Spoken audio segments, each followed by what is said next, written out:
আমার আজকের নিবেদন কবিগুরু রবীন্দ্রনাথ ঠাকুরের লেখা কবিতা বীরপুরুষ।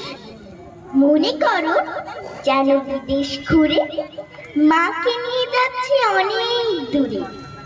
তুমি যাচ্ছ পালকিতে মা চড়ে, দরজা দুটো একটু ফাঁক করে। আমি যাচ্ছি রাঙা ঘোড়ার পরে, টকবক গিয়ে তোমার পাশে পাশে। রাস্তা থেকে ঘোড়ার ঘুরে ঘুরে রাঙা ধুলোয় মেঘ ঘুরিয়ে আসে। সন্ধে হলো, সূর্যি নামে পাঠে এলেম যেন জোড়া দিকের ঘাটে। ধুধু করে যেদিক পানে চায়, কোনোখানে জনমানব নাই। তুমি যেন আপন মনে তাই ভয় পেয়েছ, ভাবছ এলেম কোথা।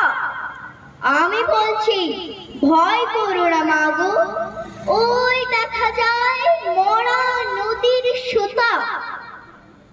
চুর কাটাতে মাঠ রয়েছে ঠেকে, মাঝখানেতে পথ গিয়েছে মেকে। গরু বাছুর নেই গো কোনোখানে, সন্ধে হতে গেছে গায়ের পানি। আমরা কোথায় যাচ্ছি কে তা জানে, অন্ধকারে দেখা যায় না ভালো। তুমি যেন বললে আমায় ডেকে, দিঘির ধারে ওই যে কিসের আলো। এমন সময় হারে রে রে, ওই যে কার আসতেছে ডাকছে রে। তুমি ভয়ে পালকিতে এক কোণে ঠাকুর দেবতার স্মরণ করছো বনে। পেয়ারাগুলো পাশের কাটা বনে পালকি ছেড়ে কাঁপছে ধরো ধরো। হাতে লাঠি, মাথায় ঝাঁকড়া চুল, কানে ওদের গোঁজা জওয়ার ফুল। আমি বলি দাঁড়া, খবরদার, এক পা কাছে আসিস যদি আর। এই যে দেখ আমার তলোয়ার, টুকরো করে দেব তোদের সেরে। শুনেই তারা লম্ব দিয়ে চেঁচিয়ে উঠল, হারে রে রে রে রে। তুমি বললে চাসনি খোকা ওরে। আমি বলি দেখো না চুপ করে। ছুটিয়ে ঘোড়া গেলেম তাদের মাঝে, ঢাক তলোয়ার ঝনঝনিয়ে বাজে। কি ভয়ানক লড়াই হলো মাঝে, শুনেই তোমার গায়ে দেবে কাটা।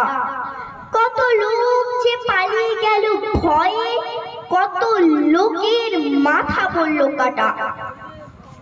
এত লোকের সঙ্গে লড়াই করে ভাবছো খোকা গেলই বুঝি মরে। তখন আমি রক্ত মেখে ঘেমে বলছি এসে, লড়াই গেছে থেমে। শুনে তুমি পালকি থেকে নেমে চুমু খেয়ে নিচ্ছ আমায় কোলে। বলছো ভাগ্যে খোকা সঙ্গে ছিল, কি দুর্দশা হতো না তাহলে। রোজ কি ঘটে যাহা তাহা, এমন কেন সত্যি হয় না আহা। ঠিক যেন এক গল্প হতো তবে, শুনতো যারা অবাক হতো সবে। দাদা বলতো কেমন করে হবে, খোকার গায়ে এত কি জোর আছে। পাড়ার লোকে বলতো সবাই শুনে, ভাগ্যে খোকা ছিল মায়ের কাছে। নমস্কার, ধন্যবাদ।